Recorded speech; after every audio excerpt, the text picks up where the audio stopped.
Ada pilihan perdana gerakan-gerakan sosial ini pengajarnya di tiga, yaitu saya, Bu Tririni, Pak Jarod, dan Gus Roy Murtado, itu praktisi gerakan sosial, terutama terkait dengan lingkungan. Nah, tujuan dari mata kuliah ini adalah memberikan pengetahuan, pemahaman, dan pengalaman kepada mahasiswa tentang gerakan sosial, serta peran dan perkembangannya sebagai kekuatan perubahan. Jadi kalau pada tahun kemarin, itu pengetahuan dan pemahaman saja, tidak ada pengalaman. Nah, sekarang ada pengalaman karena kita akan melakukan hal yang agak berbeda daripada kuliah-kuliah sebelumnya. Meskipun di kuliah sebelumnya juga ada ya terkait dengan kegiatan kelompok, tapi kita agak sedikit berbeda ya.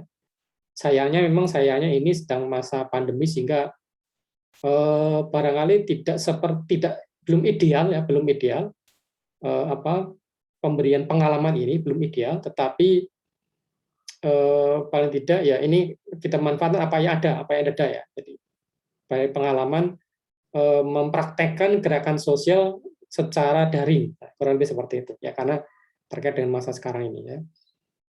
Nah, jadi pengetahuan, pemahaman, dan pengalaman tentang gerakan sosial itu sendiri dan bagaimana gerakan sosial itu berkembang menjadi kekuatan perubahan dalam masyarakat Indonesia dan juga dalam konteks dunia juga secara umum.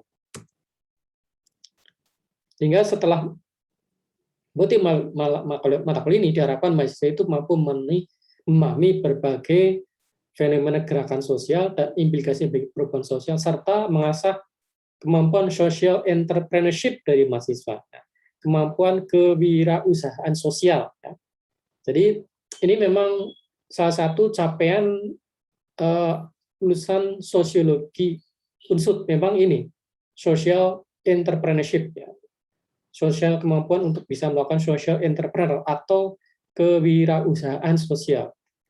Nah, pengertian kewirausahaan sosial itu banyak ya, tetapi atau luas, tetapi yang biasa sampaikan adalah kewirausahaan sosial itu kira-kira ya ini orang itu mau dan mampu untuk melakukan hal-hal yang bermanfaat bukan hanya bagi dirinya sendiri tapi juga bagi masyarakat. Itu kira-kira kewirausahaan sosial. Ya. Kalau kewirausahaan saja ya tanpa sosial itu ya mampu melakukan sesuatu yang sifatnya inovatif, kreatif untuk kepentingan diri sendiri. Tapi ini tidak inovatif, kreatif, progresif untuk kepentingan bukan hanya diri sendiri tapi juga untuk kepentingan sosial atau kepentingan masyarakat. Nah, mata kuliah nantinya akan meliputi tentunya ada teori-teori gerakan sosial dengan pengertian dan prasyarat gerakan sosial, berbagai tipologi gerakan sosial lama dan baru, dan perkembangan gerakan keperempuanan. Jadi nanti mata kuliah juga tidak lepas dari sosiologi gender yang dasar-dasarnya sudah pernah diberikan pada semester awal, saya lupa semester berapa, sosiologi gender itu. Kemudian juga ada ekofeminisme. Mungkin juga ekofeminisme sudah pernah diajarkan juga di sosiologi gender, tapi ini ada penekanan-penekanan yang berbeda, yang lebih mendalam, dan ada prakteknya juga. Ya. Kemudian advokasi konflik sumber daya alam, ini nanti, makanya ini mata kuliah, ini tema yang penting, karena sekarang Indonesia dalam waktu beberapa tahun terakhir itu semakin lama semakin mendapati konflik-konflik sumber daya alam. Nah, biasa konflik itu terjadi ketika pemerintah ya atau perusahaan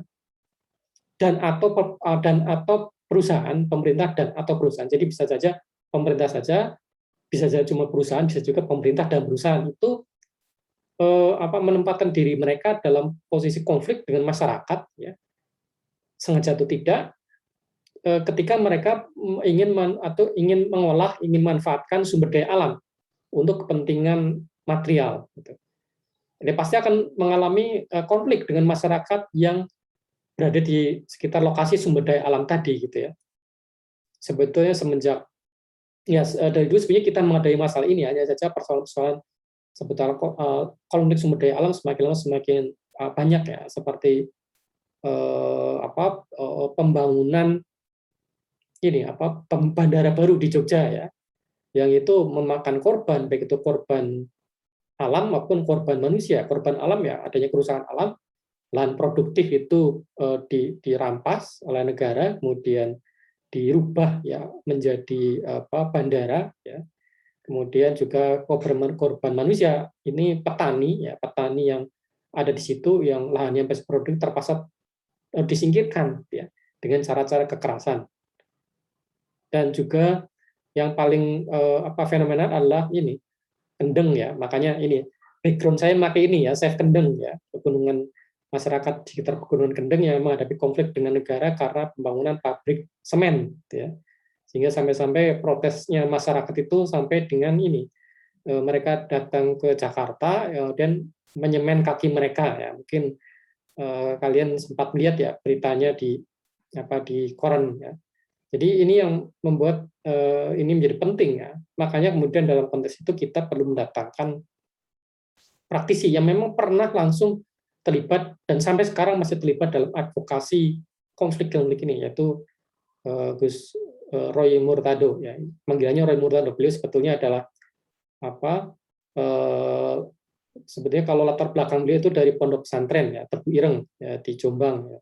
Tapi beliau ini juga menjadi koordinator Komite Nasional for Front Kedaulatan Nahdliyin untuk sumber daya alam ya. Jadi aktivis-aktivis muda terutama tidak eksklusif itu dari Nahdlatul Ulama yang terlibat dalam penanganan konflik-konflik sumber daya alam. Dan Gus Roy sekarang juga punya pondok pesantren ekologi Miskatul Anwar di Bogor ya. Pesantren ekologi. Jadi pesantren yang khusus apa yang ya mengajarkan ilmu-ilmu apa yang biasa didalami oleh di pesantren tradisional, tapi juga ada sentuhan ekologinya gitu ya. Nah ini makanya ini menarik untuk didatangkan. Ya. Nah nanti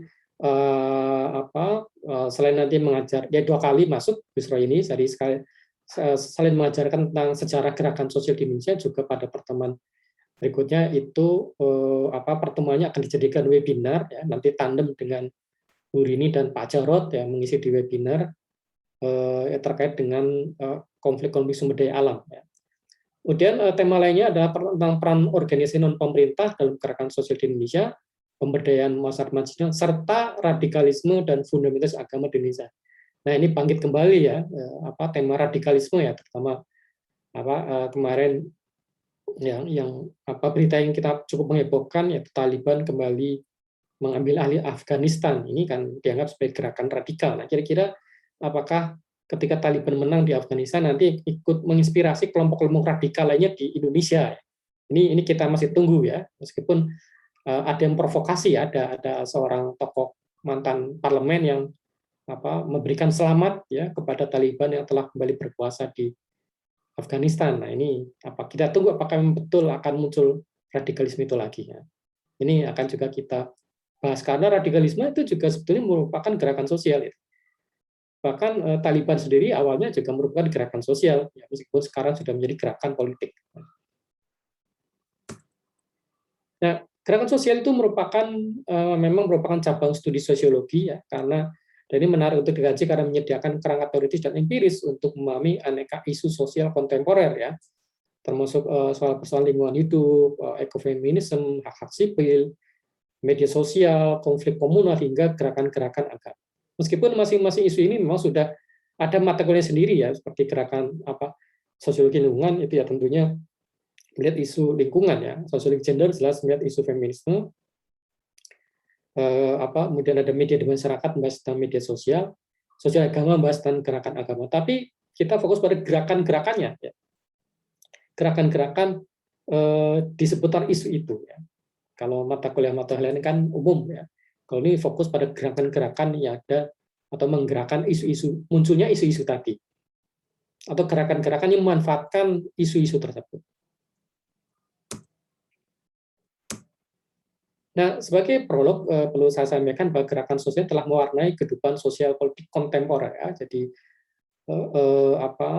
dalam keseharian kita ya sebetulnya sadar tidak sadar ini kita melihat menyaksikan adanya berbagai gerakan sosial dan bahkan sudah menjadi bukan hanya gerakan sosial, sebetulnya gerakan sosial juga bukan hanya berada dalam ranah sosial, tapi juga ada pada ranah politik, gitu ya.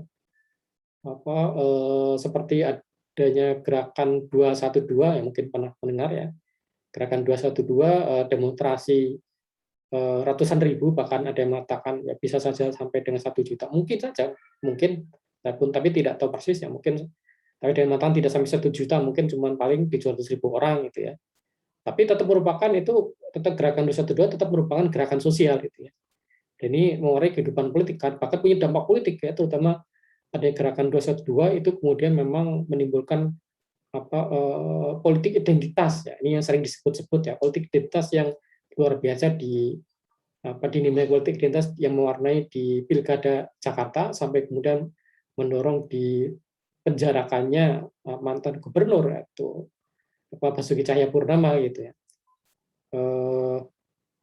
Dan menurut saya keputusan hakim yang menjarakan Ahok gitu ya, itu tidak lepas dari gerakan sosial ini, tidak mau ya.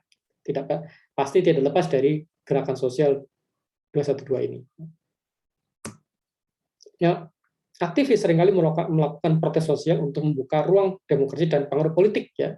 Ini juga mungkin saya tidak kurang tahu, tapi mungkin juga teman-teman di sini juga mungkin tahun kemarin juga mengikuti gerakan sosial, yaitu ketika ada protes terhadap Omnibus Law gitu ya, yang di Purwokerto kan juga ada demonstrasi besar ya, banyak Indonesia unsur terlibat ya, mungkin kalian juga ikut terlibat di situ mungkin ya, saya kurang tahu. Nah ini juga sadar kita juga sadar tidak kita sedang waktu itu ya melakukan gerakan sosial karena kita ingin membuka ruang demokrasi, kita ingin menunjukkan ketidaksepakatan kita terhadap Omnibus Law itu dan juga ketidaksepakatan terhadap revisi Undang-Undang KPK. Meskipun tidak berhasil ya buktinya ya Omnibus Law tetap ketok palu, Undang-Undang Minerba, ya, mineral dan batu bara juga tetap disahkan, revisi Undang-Undang KPK juga tetap terjadi gitu ya. Tapi memang tidak selamanya berhasil gerakan sosial ini, tetapi pasti ada gelombang politiknya. Gerakan sosial itu bukannya terjadi di negara-negara berkembang ya, tidak hanya merepresentasikan kekecewaan atas isu-isu sosial politik yang ada di negara-negara berkembang, tapi juga merupakan frustasi terhadap bentuk politik yang telah mapan di negara-negara industri maju ya. Jadi di Amerika Serikat sekalipun ya sudah merupakan negara industri maju, tetap ada gerakan sosial, tetap ada ketidakpuasan. Yang paling jelas yang kita lihat dan sampai sekarang masih ada kelihatan, yaitu ini gerakan BLM ya, Black Lives Matter. Nah, itu gaungnya sampai sekarang, sampai sekarang juga masih ada ya, sampai masuk pada ranah pertandingan sepak bola ya. Sampai sekarang kan itu ya, sampai sekarang ketika mau pertandingan itu kan hampir semuanya itu kan semua pemain kan pasti berlutut ya, berlutut di atas, bertumbuh di salah satu lutut mereka ya. Bahkan ada yang sambil mengacungkan tangan ke atas gitu ya, berlutut sambil gini, mengacungkan tangan ke atas untuk menandai ke persetujuan mereka dalam gerakan sosial ini, Black Lives Matter, yang tadinya itu munculnya di Amerika Serikat tapi sekarang menjalar kemana-mana. Kalau di Indonesia itu jadinya bukan Black Lives Matter tapi Papua Lives Matter ya, Papua Lives Matter ya, Papua Live Your Life ya, Papua Lives Matter ya. Jadi kehidupan orang Papua itu ya perlu diperhatikan ya. Apalagi konon sekarang juga sedang ada operasi militer di sana ya. Dan kemarin kita melihat ya, gambaran cukup mengejutkan dan menyakitkan yaitu ketika kepala seorang Papua diinjak oleh tentara gitu ya. Dan lagi orang Papuanya ternyata orang difabel gitu ya. Nah, ini kan lebih parah lagi gitu ya. Kalau di Amerika kan yang menginjaknya bukan dengan sepatu tapi dengan lutut. Kalau ini malah dengan sepatu ya, sehingga kemudian ya ini artinya gerakan sosial Papua Lives Matter ini ya tetap signifikan ya, menurut saya sangat signifikan untuk diperhatikan. Nah, karena di negara-negara industri maju juga masih ada ketimpangan, masih banyak ketimpangan itu ya. Kalau di Amerika itu terkait dengan rasial, kalau di Eropa itu terkait dengan para imigran. Nah, yang terlibat dalam gerakan sosial itu bukannya kelompok yang ingin memperdalam atau mengembangkan demokrasi, namun mereka yang ingin membatasi atau menghalangi demokrasi. Itu juga termasuk gerakan sosial itu ya. Meskipun gerakan sosial itu dibuka kerannya oleh demokrasi, oleh sistem politik yang demokratis, tetapi biasanya gerakan sosial yang muncul dari ranah demokrasi itu ingin menghalangi demokrasi atau membatasi demokrasi gitu. Jadi ini satu hal yang ironis gitu ya. Orang bisa mungkin melakukan gerakan sosial kalau ada demokrasi, kalau ada ruang politik yang demokratis, tapi mereka join membatasi demokrasi gitu. Ini nanti ada materi sendiri terutama terkait dengan gerakan sosial yang berbasis agama gitu ya. Nah, apa itu gerakan sosial? Ini sedikit uraiannya, lebih banyak akan disampaikan pada pertemuan kedua oleh saya dan pertemuan ketiga oleh Pak Jarod. Ya. Tapi definisinya adalah gerakan dilakukan oleh kelompok individu yang terorganisir ya untuk mengubah atau mempertahankan unsur tertentu dalam masyarakat yang lebih luas. Itu definisi dasarnya seperti itu. Jadi bisa juga sekelompok orang ini pro perubahan, atau bisa juga sekelompok orang ini kontra perubahan alias konservatif. Ya. Nah ini mengubah atau mempertahankan apa? Ya mengubah atau mempertahankan hal tertentu dalam masyarakat lebih luas. Jadi tidak mesti mengubah masyarakat secara keseluruhan, tidak mesti. Kadang-kadang iya, kadang-kadang juga kadang-kadang hanya satu hal saja. Misalnya ini gerakan sosial untuk menghormati hak-hak kaum difabel. Nah, ini juga gerakan sosial, tapi kan tidak ingin merubah masyarakat secara luas, hanya ingin agar masyarakat semakin memberikan peluang bagi orang-orang difabel, berikan hak yang sama kepada orang difabel. Ya. Misalnya dalam transportasi harusnya kan orang difabel tidak mengalami kesulitan. Sekarang masih mengalami kesulitan. Orang difabel mau tidak mau kalau mereka ingin pindah ke suatu tempat lain itu menggunakan kendaraan pribadi gitu ya. Yang ini pun juga belum ada ininya, kadang juga belum ada ininya sarananya gitu ya, kadang-kadang gitu ya. Nah kalau di negara-negara liberal itu sudah selesai ya, kaum difabel ini sudah selesai ya. Artinya sarana prasarana sudah sangat lengkap. Misalnya, nah yang saya tahu ya, saya lihat sendiri di Australia dan di Inggris itu yang namanya bis kota ya, bis kota itu bis angkutan umum itu pintu ya, pintu bagian depan bukan pintu ya, bagian depan dari bis itu bisa diturunkan sedikit ketika misalnya supir melihat mau ada orang kursi roda naik ke situ. Jadi bisnya turun sedikit, bahkan ada beberapa yang agak miring ya. Kemudian dari dalam pintu ya, dari dalam pintu itu keluar semacam ini, semacam bukan tangga ya, semacam elevator ya, elevator khusus untuk kaum difabel, sehingga kemudian mereka bisa naik ke dalam, masuk ke dalam bis kota itu dengan kursi roda yang sendiri tanpa bantuan orang lain. Nah kemudian yang saya tahu juga di ruang-ruang parkir di tempat-tempat parkir di Australia itu ada slot khusus bagi mobil yang membawa orang difabel gitu ya. Itu ada tandanya sendiri, saya tandanya ya tanda kursi roda. Jadi itu tidak boleh ada tidak boleh ada ininya, tidak boleh diambil oleh mobil yang tidak membawa orang difabel, orang yang menggunakan kursi roda. Kemudian di dalam bis dan di dalam kereta api itu ada bagian khusus untuk yang kursi roda gitu ya. Nah, ini menunjukkan itu penghormatan secara kelembagaan bagi mereka yang difabel. Kalau di Indonesia barangkali secara personal orang itu menghormati, menghargai difabel, tapi secara kelembagaan itu belum gitu ya. Secara kelembagaan belum ada gitu ya. Yang ada bahkan kemarin saya lihat ada CPNS yang ditolak karena difabel gitu ya.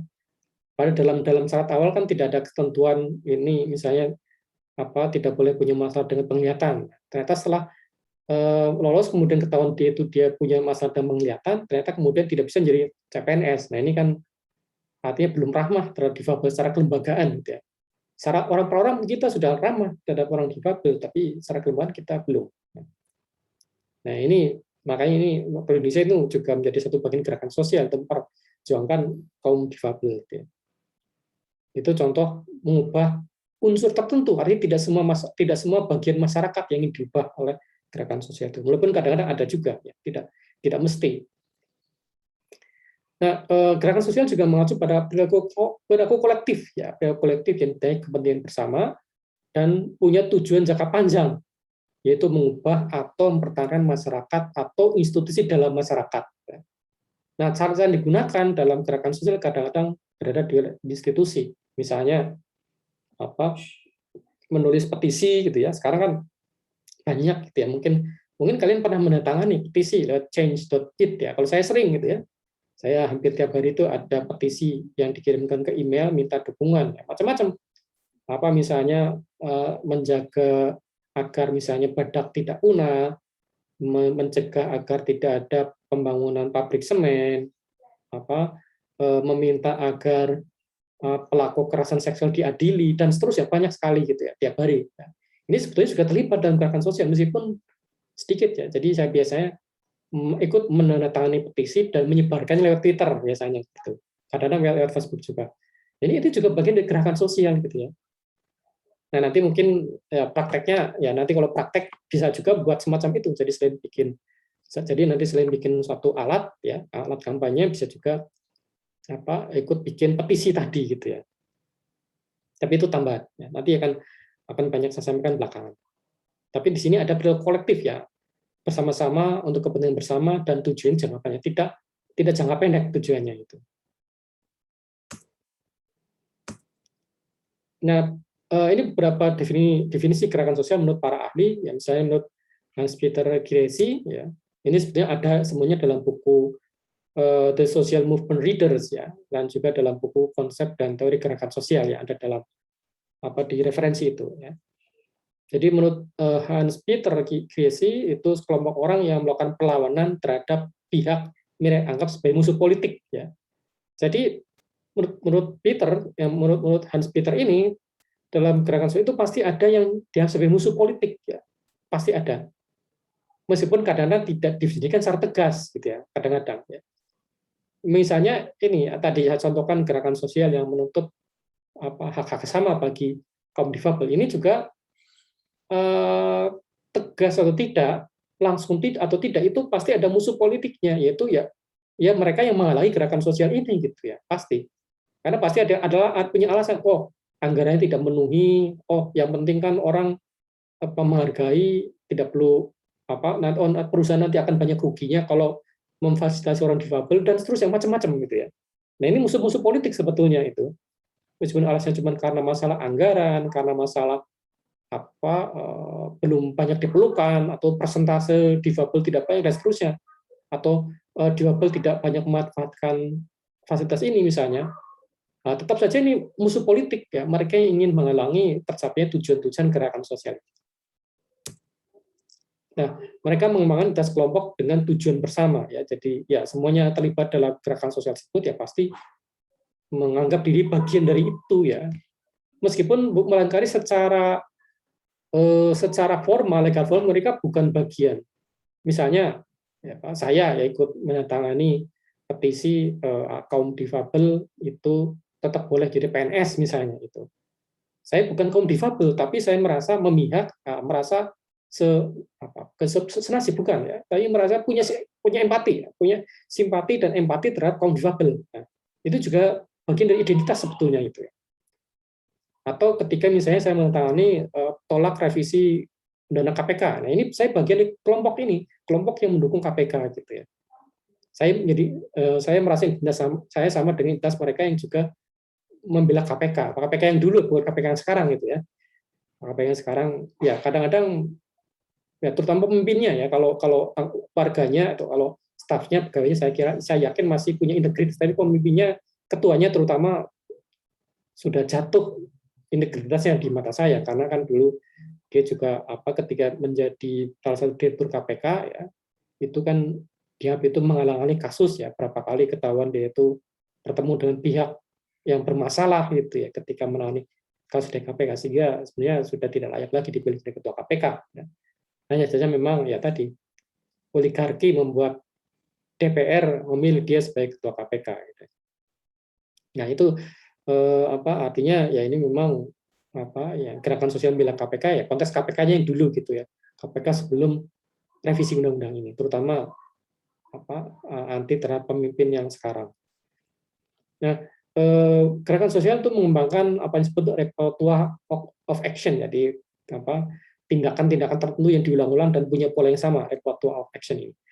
Juga mengembangkan taktik dan tahapan gerakan. Dan melibatkan masyarakat pada level bawah. Jadi gerakan sosial itu ciri khasnya adalah dia tidak semata-mata kelas menengah, ya, tidak semata-mata. Inspiratornya barangkali kelas menengah, tapi kelas bawah juga terlibat, ya, karena misalnya yang terlibat dalam isu anti revisi undang-undang KPK itu kan juga bukan hanya dosen, bukan hanya mahasiswa, bukan hanya aktivis, tapi juga rakyat banyak, ya, karena rakyat banyak juga dirugikan oleh adanya korupsi gitu ya. Ya sekarang misalnya ada bansos untuk yang terdampak pandemi malah dikorupsi oleh menterinya sendiri, dan ketika diproses malah minta dibebaskan, ya, merasa ya sendiri saya merasa muak gitu ya melihat itu mantan menteri ini ya, karena dia minta-minta dikasihani ya, nanti anak istri saya makan apa lah, dia sendiri makan uang bansos ya, masa dia minta rakyat memperhatikan nanti anak istri saya makan apa, dia sendiri makan uang bansos gitu ya, yang untuk rakyat yang tidak terdampak oleh pandemi, yang dia sendiri kan sebenarnya pengusaha gitu ya, yang tanpa jadi menteri pun ya sudah sangat kaya, sehingga mungkin pertanyaan kenapa dia mau jadi ketika dia jadi menteri mengapa ikut mengkorupsi dana bansos yang sebenarnya dibanding kekayaan dia itu sebenarnya tidak terlalu signifikan sebetulnya itu. Ya. Jangan hanya untuk setor partai. Nah ini artinya masalahnya semakin banyak ya, sehingga ini memang perlu diperjuangkan ya gerakan sosial anti korupsi ini. Nah, gerakan sosial menurut Iwan Gardono Sujatmiko, seorang sosiolog dari UI, itu bentuk aksi kolektif ya bersama-sama dengan orientasi konfliktual yang jelas terhadap lawan sosial dan bertemu. Jadi memang tadi ada orientasi konflik ya, gerakan sosial itu pasti mengandung unsur konflik, tidak mengandung unsur konflik ya. Dilakukan dalam konteks jejaring lintas tumbangan yang erat ya. Jadi gerakan sosial itu bukan hanya satu event saja, gerakan sosial itu bukan hanya satu kali demonstrasi saja, bukan, tapi konteks yang lebih luas, pada banyak repertoire of action ya, banyak tahapan-tahapan, banyak model-model dapat dilakukan oleh masyarakat. Ya.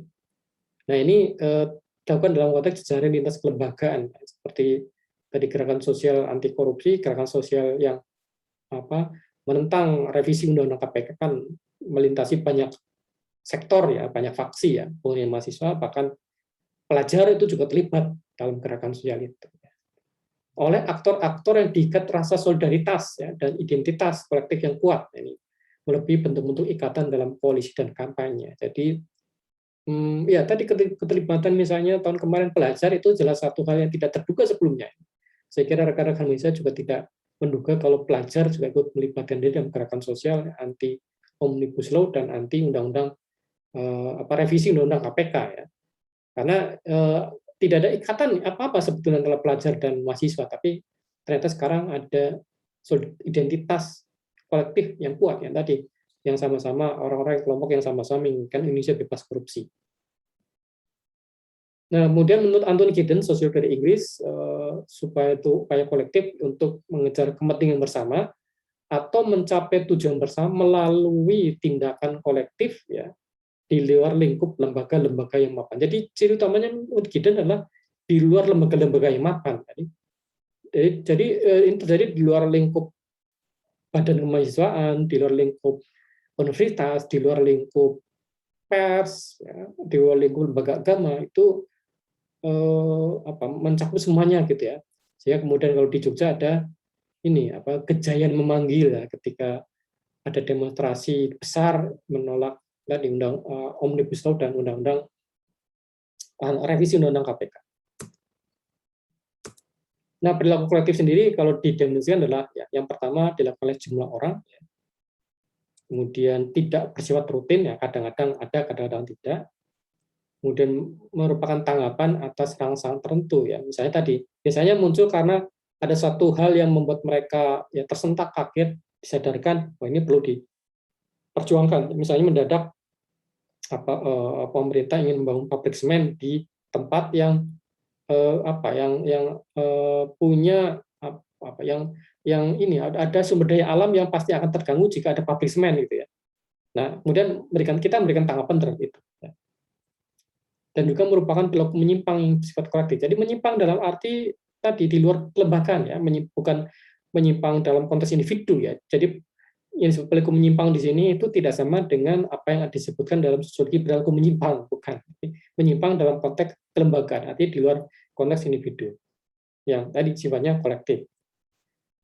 Nah, itu juga mendepi kepentingan bersama dan tujuan. Nah, jika perilaku kolektif ini punya kepentingan bersama dan punya tujuan jangka panjang, ini menjadi gerakan sosial. Ya. Jadi gerakan sosial pasti merupakan perilaku kolektif ya. Ada sejumlah orang, kadang-kadang munculnya kadang-kadang sifatnya tidak rutin, merupakan tanggapan atas sesuatu, tapi tidak semua perilaku kolektif itu gerakan sosial. Misalnya ini gotong royong bersih-bersih lingkungan. Ini perilaku kolektif ya karena ada jumlah orang ya warga RT gotong royong bersih-bersih lingkungan, tidak bersifat rutin ya, mungkin tidak setiap sebulan sekali ya, kadang sebulan sekali, kadang 2 bulan sekali, kadang sebulan 2 kali, tidak rutin. Tanggapan atas transaksi tentu ya, transaksinya tentunya ternyata ini kotor menjelang 17-an kotor hingga perlu bersih-bersih. Nah, tetapi ketika ini menjadi ada tujuan jangka panjang, ini gerakan sosial, jadi tidak cukup bersih-bersih, misalnya bagaimana caranya agar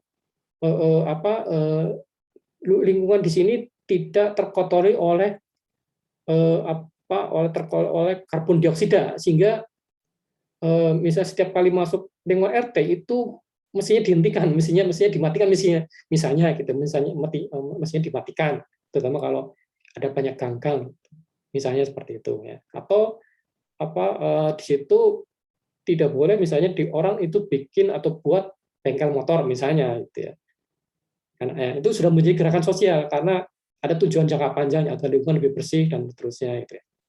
Jadi kolektif tidak mesti menjadi gerakan sosial, tapi gerakan sosial pasti lahir dari perilaku kolektif. Nah, karakteristiknya ini jejaring informasi informal antara berbagai orang. Jadi kalaupun dalam gerakan sosial ini ternyata ada yang sama identitasnya, misalnya ternyata yang terlibat dalam aksi menentang pendirian pabrik semen bukan hanya dosen Undip tapi juga dosen Unsur misalnya. Tapi bukan karena Unsur dan Undipnya, tapi karena jejaring informal tadi, bukan jejaring kelembaganya. Kemudian ada kepercayaan dan solidaritas, jadi jelas kalau tidak ada kepercayaan itu tidak akan terjadi gerakan sosial. Kalau tidak ada solidaritas, tidak mungkin muncul gerakan sosial. Jadi seperti kemarin kita punya solidaritas dengan nanti dengan seperti ini kemarin gerakan sosial yang menentang penggunaan tes wawasan kebangsaan. Nah, ini juga memang tidak ada demonstrasinya, tetapi kan banyak kritik di media sosial gitu ya. Kemudian ada juga petisi-petisi yang menghendaki agar tes wawasan kebangsaan tidak diberlakukan atau hasilnya bukan untuk menyingkirkan 75 pegawai KPK dan seterusnya. Nah, ini terjadi karena solidaritas gitu ya. Kita solidar dengan nasib para pegawai KPK yang punya integritas tapi malah dituduh ini macam-macam, dituduh radikal, bahkan ada yang menganggap mereka itu para pengikut gerakan Taliban, sehingga ada sebutan pembersihan Taliban di KPK, macam-macam. Padahal di situ kan ada banyak non muslimnya, jadi bagaimana mungkin mereka dianggap itu orang-orang Taliban itu ya. Mungkin kalau pernah melihat video dari Watchdog tentang TWK ini ya, itu kelihatan ada banyak sebagian itu ya ada orang-orang yang memang punya katakanlah semangat keagamaan yang kuat seperti Novel Baswedan ya. Tapi ada juga orang-orang muslim gitu ya yang punya integritas yang baik ya. Dan di situ juga ada juga orang-orang dari kaum Nahdien, dari ikut Muhammadiyah dan banyak lagi gitu ya. Nah, kita solidar dengan mereka, ya kemudian ya kita ikut, ya paling tidak saya ya ikut dalam gerakan sosial tadi ya. Meskipun bentuknya hanyalah tadi kritik-kritik lewat media sosial dan petisi-petisi online. Tidak ada demonstrasi memang, tapi ya itu sudah merupakan gerakan sosial menurut saya.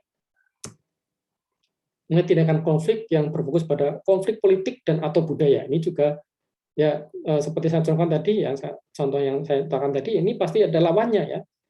Kita pasti berkonflik dengan orang yang tidak sepakat dengan perubahan yang diusulkan oleh gerakan sosial ini. Kemudian aksi protes, jadi pasti ada protesnya ya. Jadi gerakan sosial pasti ada unsur aksi protes yang dilakukan. Nah, unsur dalam setiap gerakan sosial itu ada suasana konfliktual, jadi ada suasana pertengkaran politik, ya pasti ada. Jadi sedikit apapun, ya serendah apapun levelnya, tetap ada situasi pertengkaran politiknya. Pasti ada suasana konfliknya. Aktor yang terlibat umumnya terbagi dua kelompok, ya kawan dan lawan itu pasti. Ya. Kalau ketika gerakan sosialnya terkait dengan perjuangan masyarakat di Gunung Kendeng yang ingin menolak pembangunan pabrik semen ya, di Rembang, itu ya pasti ada kawan dan lawan. Kawannya yang mereka yang terlibat, lawannya yang mereka yang mendukung pabrik semen. Meskipun itu ada dalam masyarakat sendiri, bahkan di kalangan masyarakat itu sendiri ya, ada sekitar lokasi juga ada pro dan kontra, ada yang memang melawan, ya, artinya melawan dalam konteks menjadi lawan gerakan, artinya mereka yang setuju terhadap pabrik kendeng misalnya, bukan pabrik kendeng, mereka yang setuju terhadap pabrik semen, sehingga mereka menyetujui atau menolak gerakan sosial yang anti pabrik semen, tapi ada kawannya ya. Ya jelas para anggota masyarakat yang merasa dirugikan oleh adanya pabrik semen dan unsur-unsur lainnya yang sifatnya lintas daerah, lintas kelembagaan, dan seterusnya. Identitas kelompok menjadi bagian penting dari perlawanan karena mendefinisikan siapa kawan dan siapa lawan. Jadi dalam gerakan sosial itu pasti membangun identitas kelompok pasti. Ya. Karena dari identitas kelompok maka bisa dipisahkan mana yang kawan, mana yang lawan. Nah, ini ciri-cirinya kalau menurut sosiolog Piotr Stomka ya, ada kolektivitas orang yang bertindak bersama, ini tadi sudah banyak disampaikan. Dan tujuan bersama tindakan tersebut adalah perubahan tertentu dalam masyarakat, jadi tidak mesti perubahan menyeluruh, bisa saja hanya perubahan yang sifatnya parsial. Kolektivitasnya relatif tersebar, namun derajatnya relatif lebih rendah dibanding organisasi formal. Ini memang kita akui ya, bagaimana juga keterikatan saya dengan gerakan anti omnibus law dan anti undang-undang KPK, anti revisi undang-undang KPK, itu ya pasti lebih rendah daripada keterikatan saya dengan unsur misalnya gitu ya. Saya merasa lebih terikat dengan unsur daripada dengan gerakan sosial ini. Kan tadi sifatnya cair, longgar, cair, jaring informal. Ya. Tapi tidak hilang. Saya merasa tetap menjadi bagian dari kolektif dari gerakan itu, ya itu tidak hilang. Tindakannya punya spontanitas tinggi, seringkali tidak terlembaga, dan bentuknya kadang tidak konvensional ya. Misalnya bikin pernyataan sikap, itu juga kami di Unsud juga pernah bikin itu ya. Bukan Unsud ya, Purwokerto ya, pernah ada saya dianggap sebagai waktu itu juru bicara itu ya, juru bicara anti oligarki ya. Jadi adanya undang-undang Omnibus Law dan gerakan anti oligarki Purwokerto ya, kalau salah namanya, saya juga lupa namanya. Tapi ya jelas kami itu bikin statement, rilis ke pers, sebarkan di media massa ya, ikut bikin petisi yang menunjukkan dukungan kami terhadap gerakan sosial yang anti Omnibus Law dan revisi Undang-Undang KPK. Ya, sifatnya spontan, ya, mendadak muncul, dan sehingga tidak lembaga, tidak ada struktur yang ketat di antara kami. Nah, yang terakhir yang saya sampaikan adalah terkait dengan pembelajaran di mata kuliah ini. Ya, jadi untuk tahun ini kita menerapkan apa yang disebut sebagai pembelajaran berbasis proyek atau project based learning. Ya. Jadi pembelajaran berbasis proyek ini adalah metode pembelajaran yang menggunakan proyek atau kegiatan sebagai media utamanya. Ya. Jadi semua materi diarahkan untuk mendukung proyek yang dilaksanakan nanti. Ya. Jadi baik dari seputar teori, kemudian bentuk-bentuk gerakan, kemudian dan termasuk bagaimana melakukan advokasi, ya, itu semuanya menopang pada pelaksanaan proyek ini. Sehingga memang dalam komponen penilaian ya proyek kelompok itu menempati porsi yang terbesar yaitu 50%. Nah, biasanya kalau proyek kelompok itu kan kalau dalam mata kuliah yang reguler itu mata kuliah sebelumnya itu paling kan cuma berapa 20%, 30% ya. Maksimum 40% ya. Tapi kalau ini ya dalam proyek kelompok ini sampai dengan 50%. Nah, tema umum dari mata kuliah ini dari PBL ini adalah kampanye gerakan sosial ya. Ya terkait dengan mata kuliah ya. Jadi nanti kalian harus melakukan kampanye terhadap gerakan sosial tertentu. Nah, tema-tema khusus gerakan sosial ini bisa dieksplorasi sendiri. Bisa saja nanti setelah dibentuk kelompok kalian melakukan kampanye pencegahan kerusakan lingkungan. Ya. Atau bisa juga lebih spesifik, itu kampanye tentang bagaimana caranya menangani sampah rumah tangga secara baik. Ya, atau kampanye anti kekerasan seksual. Nah, misalnya yang sekarang ini sedang juga konon ada ya, tapi belum banyak yang berani lapor, yaitu kekerasan seksual yang dialami oleh mahasiswa di Unsud. Nah, saya dengar ada 1 atau 2, tapi masih belum bisa atau masih belum banyak yang berani ngomong ya, berani speak up ya, belum banyak. Padahal kalau saya duga saya sebenarnya ada di tiap kampus itu ada sebetulnya, termasuk di Unsud. Nah, termasuk di FISIP mungkin juga ada, dan saya dengar memang ada beberapa tahun yang lalu gitu, melibatkan salah seorang ketua jurusan di FISIP ya beberapa tahun yang lalu ya, bukan sekarang gitu ya. Tapi ada itu. Nah, itu artinya ini urgent ya, gerakan anti kekerasan seksual di kampus. Nah, coba nanti bikin gerakannya, bikin kampanye bagaimana cara mencegah itu ya. Atau bisa juga bikin misalnya bagaimana caranya agar korban berani lapor gitu. Nah, nanti siapa yang terlibat nanti, nah itu bisa dipetakan. Ya. Gerakan anti korupsi, kemudian gerakan beragama toleran dan moderat, ya, karena sekarang banyak kan juga yang kelompok-kelompok yang tidak toleran dan maunya marah-marah ya, jadi bukan Islam yang ramah, tapi malah Islam yang marah gitu, yang banyak kelompok seperti ini. Nah, ini kalau tertarik dengan isu ini juga bisa bikin gerakan sosial bagaimana caranya agar orang itu beragama secara toleran dan moderat. Kemudian yang juga relevan sekali yaitu mendorong bantuan sesama warga yang terdampak pandemi ya, dan seterusnya. Ini nanti dapat didiskusikan dengan kami. Ya. Bisa dengan saya, bisa dengan Pak Jarod, bisa dengan Bu Rini, bisa juga nanti dengan praktisi Gus Roy. Nah, bentuknya ini, dan ini nanti setiap kelompok bikin alat kampanye berupa poster atau esai foto. Ya. Tentunya secara elektronik ya, bukan secara langsung gitu ya, bukan secara cetak tapi elektronik. Jadi poster itu ya poster ya gambar yang menunjukkan isu yang mau dibidik ya, mungkin perlu bisa juga bentuknya infografis, bisa juga bentuknya animasi macam-macam gitu ya. Tergantung nanti bagaimana caranya membingkai isu tadi, isu yang mau diangkat ya. Misalnya bagaimana kalau tema khususnya tema yang diangkat adalah tentang sampah rumah tangga, ya bisa juga dibikin infografis. Kalau ada sampah rumah tangga yang seperti ini kemana, yang seperti ini kemana, terus dan seterusnya gitu ya. Atau bisa juga bentuknya esai foto. Ya. Esai foto itu ini himpunan foto yang punya tema ini, yang punya tema senada gitu ya.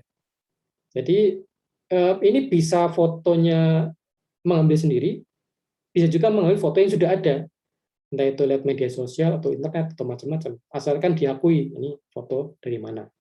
Jadi esai foto itu sebetulnya esai itu kan ini ya tulisan yang menyampaikan sesuatu. Kalau ini kan menyampaikan sesuatu dengan foto. Jadi foto yang tidak sembarang foto itu esai foto itu. Bukan hanya satu foto, tapi lebih dari satu, bisa 2, bisa 3, bisa 4 dan seterusnya. Ya maksimal tidak banyak-banyak lah, maksimal 10 ya, 10 foto. Ya. Ini yang bisa juga sumbernya berbeda asal punya cerita yang bisa dipahami. Ya. Jadi bentuknya poster atau ST foto. Tiap kelompok bikin itu. Ya. Nah, alat kampanye ini penting. Ya, kampanye di sekolah itu kan baru alatnya ya, baru bentuknya. Nah, alat kampanye berupa poster atau esai foto ini harus diunggah di media elektronik. Ya. Kampanyenya kan seperti itu. Kalau sekarang Kalau masa pandemi kan seperti ini kan, lewat media elektronik mau tidak mau ya, tidak media media media luar ya, media luar itu ya bikin pamflet misalnya disebarkan jalanan atau bikin baliho itu, bikin spanduk, bukan seperti itu ya. Tapi media elektronik kadang-kadang ini yang lebih, karena ini bukan hanya karena memang masa pandemi sehingga kemudian tidak bisa bekerjasama ya secara langsung, apalagi kalau misalnya ini anggota kelompoknya ternyata di kota yang berbeda-beda ya. Tapi juga karena di masa pandemi ya memang isu itu banyak menyebar lewat media elektronik. Sehingga kalau media elektronik itu kita banjiri dengan kampanye-kampanye gerakan sosial, maka akan kelihatan. Jadi harus diunggah di media elektronik, situs blog, media sosial, layanan audio streaming, atau situs berbagi video. Nah, ini semua orang terlibat, ya. Setiap anggota kelompok wajib terlibat dalam kampanye tersebut. Artinya, setiap bentuk kelompok itu ketika dia itu punya medsos, dia juga menyebarkan di medsosnya, gitu ya. Ya. Misalnya Izatin, ya, Izatin Novel satu kelompok ya, Novel punya Instagram disebarkan di Instagram, ya. Izatin itu punya di Twitter disebarkan di Twitter. Jadi masing-masing ini terlibat aktif. Nanti tautannya bisa dilampirkan di kolom penugasan ya. Nanti bisa kita atur gampang lah soal tautan ini ya. Untuk menunjukkan bahwa masing-masing untuk kelompok juga ikut kampanye gitu ya. Jadi bikin posternya satu atau essay fotonya satu ya. Kalau essay foto berarti satu himpunan ya. Satu himpunan, bukan satu essay foto, bukan satu foto, tapi satu himpunan foto. Essay foto karena artinya fotonya lebih dari satu ya. Jadi posternya satu, essay fotonya satu rangkaian atau satu serial, tetapi ketika kampanye masing-masing gitu ya. Jadi tidak mengatasnamakan, masing-masing itu kampanye gitu ya. Nah, selanjutnya kapan kampanyenya? Minggu ke-9 perkuliahan. Nanti kita lihat tanggal kapan. Nah, karena apa? Karena pada minggu 11 itu dipresentasikan. Ya. Presentasikan pada minggu ke-11. Minggu 11 dipresentasikan. Sehingga 2 minggu sebelum presentasi, kita harus melihat sejauh manakah persebaran kampanye ini. Termasuk nanti kita melihat seberapa banyak orang like, ya, seberapa banyak orang menyukai gambar tadi, poster tadi, seberapa banyak orang yang kalau Twitter, seberapa banyak orang yang meretweet, seberapa banyak orang yang ikut share gitu ya, atau quote tweet atau ikut mereply atau komentar atau apapun gitu ya. Kalau di situs berbagi video misalnya seberapa banyak orang yang sudah menonton atau melike, nah, melike atau menyukai tampilan poster ataupun essay foto ini. Nah, oke, ini masih agak, jadi nanti akan saya posisikan ya, karena ini ada layanan audio streaming ini sebenarnya tidak berlaku ya, karena kalau essay foto berarti kan tidak perlu ada suara gitu ya, tidak apa-apa. Tapi kalau misalnya juga meskipun tidak diwajibkan untuk kampanye lewat audio streaming, tapi melakukan itu akan menjadi nilai plus gitu ya. Jadi yang wajibkan cuma situs blog, media sosial, atau situs berbagi video, karena kan seperti YouTube kan juga bisa menampilkan foto ya, atau cukup satu poster juga bisa di YouTube itu.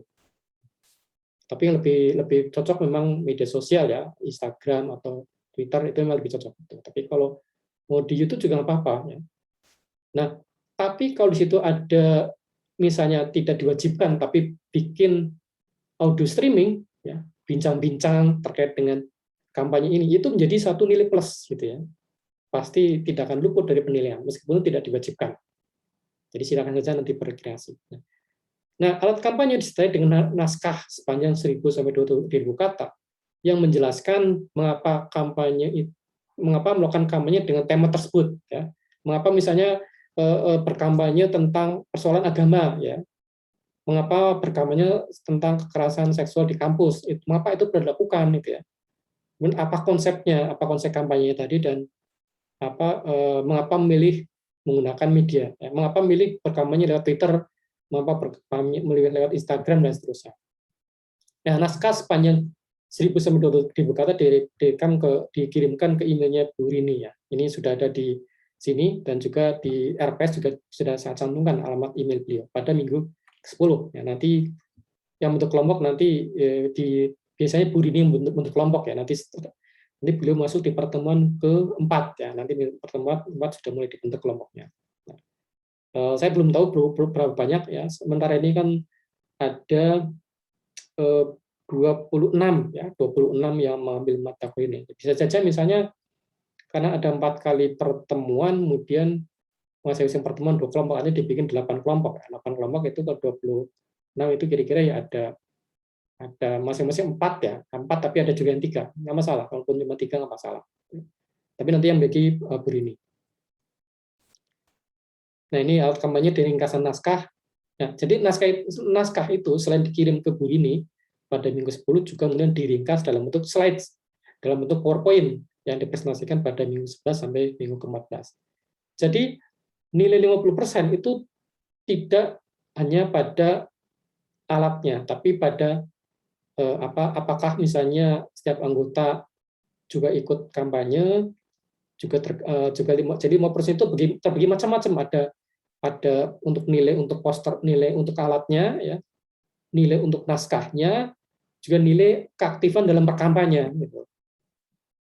Nah, kalau misalnya ternyata berkampanye itu juga melalui media yang tidak direkomendasikan tapi dilakukan, misalnya kampanyenya bikin acara bincang-bincang, kemudian disiarkan lewat Spotify atau lewat YouTube, itu menjadi nilai plus, tidak diwajibkan tapi akan menjadi nilai plus yang pasti akan menambah, memastikan ini nilainya sangat baik gitu ya. Kalau kampanyenya juga menggunakan cara yang tidak dianjurkan tapi dilakukan, tidak diwajibkan, tidak diwajibkan tapi dilakukan, ini akan menjadi nilai lebih. Jadi 5% itu terbagi atas kira-kira 20% untuk nilai alatnya, kualitas alatnya apakah itu mahal atau tidak misalnya, kemudian yang 20% lagi untuk naskahnya, ya, apakah naskah itu memang sudah betul-betul menyampaikan apa yang ada dalam alat atau tidak, kemudian 10% keaktifan dalam ikut berkampanye. Masing-masing orang sejauh mana aktivitasnya dalam ikut berkampanye, dalam ikut menyebarkan poster atau esai foto ini. Nah, kemudian penugasan lainnya itu bisa lihat di RPS ya. Jadi ada UTS, ada UAS, dan ada satu lagi rangkuman dari diskusi virtual yang menggabungkan pertemuan ke-6 dan 7 yang tadi saya sampaikan dalam webinar. Jadi pertemuan 6-7 nanti digabungkan dan dijadikan satu kali webinar atau diskusi virtual lah. Nah ini setiap mahasiswa itu wajib mereview diskusi tadi. Mereview artinya bukan hanya merangkum isi diskusi, tapi memberikan komentar secara tertulis pada di tulisan tadi gitu ya. Jadi itu yang disebut sebagai review diskusi ya. Jadi itu menjadi komunitas. Jadi ada UTS, UAS, dan ada review diskusi virtual ya. Jadi nanti pertemuan 6-7 cukup satu kali saja ya. Tapi presensinya lewat Ediru tetap 2 kali ya. Lewat Ediru tetap 2 kali, cuman pertemuannya secara online 1 kali, yaitu menjadi webinar yang bisa diikuti oleh semua kalangan, bukan hanya mahasiswa tapi juga masyarakat umum, termasuk dosen dan lain-lain. Ya, saya kira itu yang dapat saya sampaikan pada pertemuan perdana ini. Barangkali ada yang mau ditanyakan terkait dengan entah itu isi perkuliahan atau tentang penugasan atau apapun, silakan jika ada yang mau disampaikan.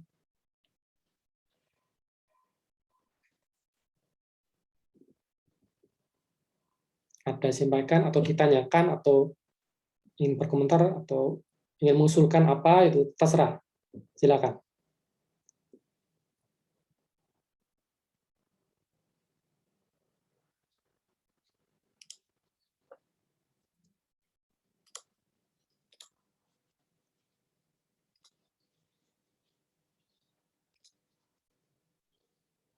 Gimana, ada yang mau ditanyakan?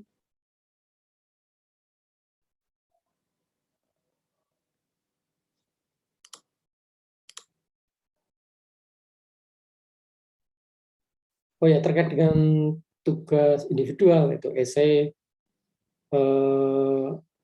atau UTS atau UAS atau tadi rangkuman itu kalau misalnya merasa kira-kira mengumpulnya pasti akan terlambat karena suatu ada halangan, misalnya komentar rusak atau apapun alasannya, ya harus disampaikan sebelum deadline ya. Jangan setelah deadline baru minta perpanjangan. Jangan jangan seperti itu, tapi mintalah perpanjangan sebelum deadline. Ya, jadi sebelum deadline itu minta perpanjangan. Ya, bisa sampai sehari sampai 3 hari, tergantung kasusnya apa gitu ya. Juga kalau soal pengumpulan tugas ya kalau bisa memang tepat waktu ya. Tapi kalau misalnya terlambat ya semenit 2 menit ya tidak masalah. Tapi kalau terlambatnya sampai 6 jam ya tentunya akan dinilai itu kurang dari yang seharusnya gitu ya. Jadi kalau terlambat mengumpulkan tugas itu ya semenit 2 menit mungkin karena internet sedang ngadat atau apapun ya bisa dimaklumi. Tapi kalau sampai berjam-jam terlambatnya ya terpaksa harus ada pengurangan nilai gitu ya dari yang seharusnya. Tapi kalau masih ya terlambat sejam saya kira masih wajar. Tapi kalau sudah sampai ya di atas 2 jam 3 jam gitu ya mau tidak mau akan terkena itu ya. Tapi ya kalau bisa tepat waktu ya mengumpulkan, karena kalau dia diru kelihatan ya sampai kapan apakah sebelum waktu ditentukan atau tepat waktu atau melebihi waktu, nah, itu kelihatan di LDIRU itu. Kami bisa tahu ini kapan mengumpulkannya. Jadi kami nilai terlambat dan tidak terlambat yang signifikan ya tentunya akan mendapatkan sanksi berupa pengurangan nilai. Ya, ada yang mau ditanyakan di sini yang masih gabung di sini tinggal 9 orang, ada yang mau ditanyakan? Bapak, saya izin bertanya. Ya, silakan. Untuk biasanya kan jarang sekali ya Pak yang mengecek LDIRU, maksudnya seperti waktu jam-jamnya saja. Apa mau dibuatkan WhatsApp group atau tidak ya Pak? Ya terserah, kalau misalnya mau dibuatkan ya nggak apa-apa ya. Nggak apa-apa kalau mau dibuatkan ya, kalau mau dia perlu ya silakan saja. Saya tidak berkeberatan, saya tidak melarang. Ya. Saya juga tidak mewajibkan, tapi kalau mau dibuatkan silakan saja. Untuk ya mungkin benar ya, mungkin memang perlu untuk mengingatkan, oh, ini jangan lupa gitu ya. Bisa saja, silakan saja dibuat. Ya. Saya kan tidak tahu nomornya gitu ya masing-masing. Silakan saja. Baik, Pak. Terima kasih. Ya, sama-sama. Ada yang lain? Cuma nanti ini nanti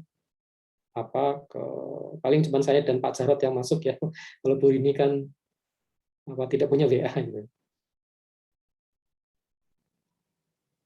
Ada lagi yang mau disampaikan?